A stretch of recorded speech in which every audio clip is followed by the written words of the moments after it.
Est-ce la fameuse boule de foudre légendaire? Au Canada, une vidéo a été enregistrée qui fait beaucoup de bruit sur Internet. En effet, sur les images, on peut voir une boule lumineuse bleu-blanc qui flotte lentement au-dessus d'un champ. S'agit-il ici de l'un des phénomènes atmosphériques les plus rares, une boule de foudre? Ou bien y a-t-il quelque chose de tout à fait différent derrière tout ça? Regardons ça de plus près. Alors restez bien jusqu'à la fin. Bienvenue à tous, les amis.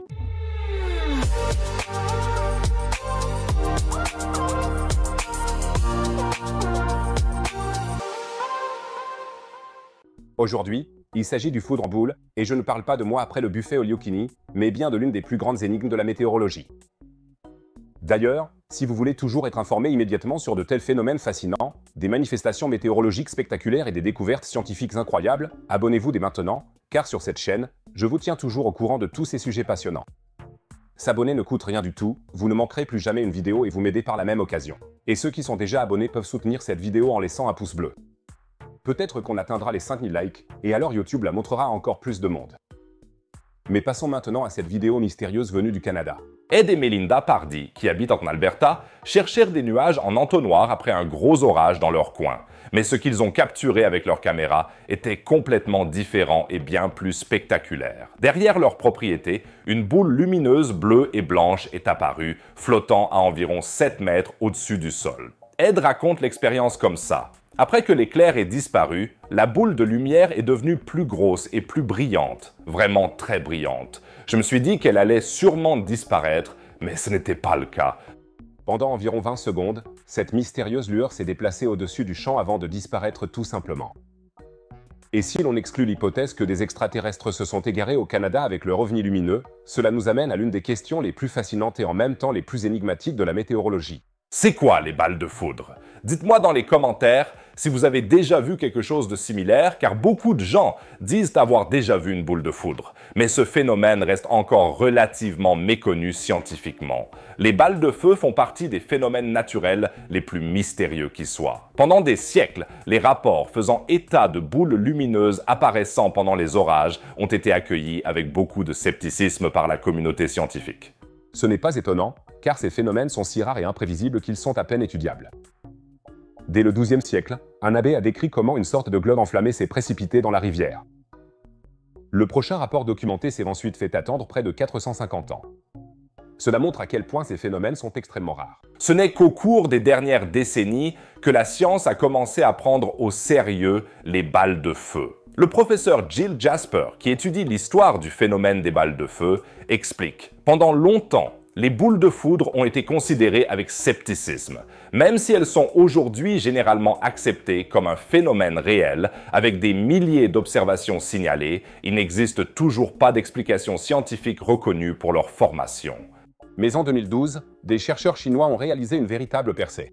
À l'université de Lanzhou, des scientifiques ont installé des caméras et un spectromètre sur le plateau de Qinghai, connu pour ses fréquents éclairs. Et effectivement, ils ont réussi à photographier une boule de foudre. L'analyse du spectre lumineux a révélé des traces de silicium, de fer et de calcium, c'est-à-dire les principaux composants du sol. Cela a conduit les chercheurs à une théorie passionnante. On sait que le silicium, le fer et le calcium sont les principaux composants du sol. Il y a donc des raisons de penser que le ballon lumineux que nous avons observé est généré par la foudre dans le sol, a expliqué l'équipe. L'idée est qu'un éclair normal vaporise le sol, libérant ainsi du silicium. Celui-ci réagit ensuite avec l'oxygène de l'air et produit la lueur caractéristique. Mais maintenant, la question importante se pose, la vidéo canadienne montre-t-elle vraiment un éclair en boule? De nos jours, à l'ère de l'intelligence artificielle, on ne peut plus vraiment se fier aux vidéos.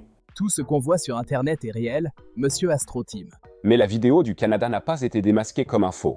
Elle semble authentique. La question est de savoir s'il s'agit vraiment d'un éclair en boule. Et c'est là que ça se complique, car l'objet présente certaines caractéristiques qui ne correspondent pas tout à fait aux descriptions typiques des éclairs en boule. Mark Stenhoff, auteur du livre Ball Lightning, explique « La luminosité d'un éclair en boule est généralement décrite par les témoins comme étant comparable à celle d'une ampoule de 100 watts. En plein jour, il serait difficile de le voir à grande distance. » L'objet canadien est nettement plus grand et plus lumineux que les précédents rapports sur les boules de foudre, et sa couleur bleutée intense est également frappante. C'est là qu'une explication alternative, moins spectaculaire mais beaucoup plus probable, entre en jeu. Le youtubeur spécialisé en astronomie Anton Petrov a fait une observation intéressante. Cette couleur bleu-blanc est très probablement due à la présence d'aluminium et en grande quantité. Et où trouve-t-on de l'aluminium? Très souvent dans les lignes électriques. Il pourrait donc s'agir de ce qu'on appelle un arc électrique. Celles-ci apparaissent parfois sur les lignes électriques et peuvent ressembler à des boules de lumière en mouvement. Le chasseur de tempêtes Georges Kourounis explique: parfois, un arc électrique peut se former et se déplacer le long de ces lignes, produisant des éclairs orange et bleus. À la fin, il disparaît généralement dans une pluie d'étincelles et c'est exactement ce que nous voyons ici. Ça expliquerait aussi la taille et la luminosité inhabituelle. Cependant, Kourounis ajoute honnêtement: je ne peux pas en être tout à fait sûr sans l'avoir vu de mes propres yeux. S'il s'agit bien d'un ballon de foudre, c'est l'une des meilleures vidéos de ballons de foudre que j'ai jamais vues. Et ça nous amène à un problème fondamental de la recherche sur les ballons de foudre. Ces phénomènes sont tellement imprévisibles et rares qu'il est super difficile de les étudier scientifiquement. La plupart des rapports proviennent de témoins oculaires fortuits et non de scientifiques disposant de l'équipement adéquat. À l'exception de quelques projets de recherche, comme celui mené en Chine. Ce qu'on sait avec certitude sur les boules de feu, c'est qu'elles apparaissent généralement lors d'orages, qu'elles ont un diamètre de quelques centimètres à quelques mètres maximum et qu'elles brillent pendant quelques secondes à quelques minutes. Et elles brillent pendant quelques secondes à quelques minutes.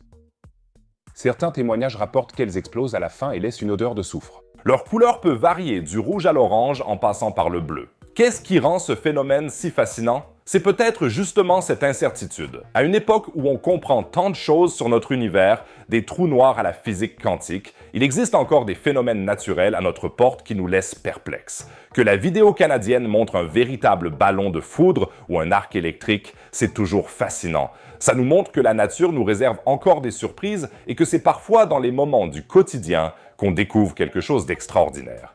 N'est-ce pas, professeur éléphant? Je déteste la nature. On devrait bétonner le monde entier comme ça. Je vous tiendrai au courant des mises à jour sur la recherche des boules de foudre. Alors, n'hésitez pas à vous abonner maintenant et pensez à mettre un pouce bleu sur la vidéo pour qu'on atteigne les 5000 likes. Et maintenant, passons à un autre phénomène naturel fascinant, les trous noirs. Des physiciens ont découvert des indices qui suggèrent que notre univers se trouve dans un trou noir. Mais c'est pas une blague, cette théorie existe depuis un moment, mais de nouvelles données du télescope James Webb pourraient maintenant apporter des preuves. Tout cela, ainsi qu'une bonne crise d'identité cosmique, se trouve dans la vidéo indiquée en haut à droite. N'hésitez surtout pas à cliquer dessus. Et si vous en voulez encore plus sur la science et l'espace, vous trouverez un autre sujet passionnant en bas à droite. Sinon, on se retrouve dans la prochaine vidéo. À plus les amis!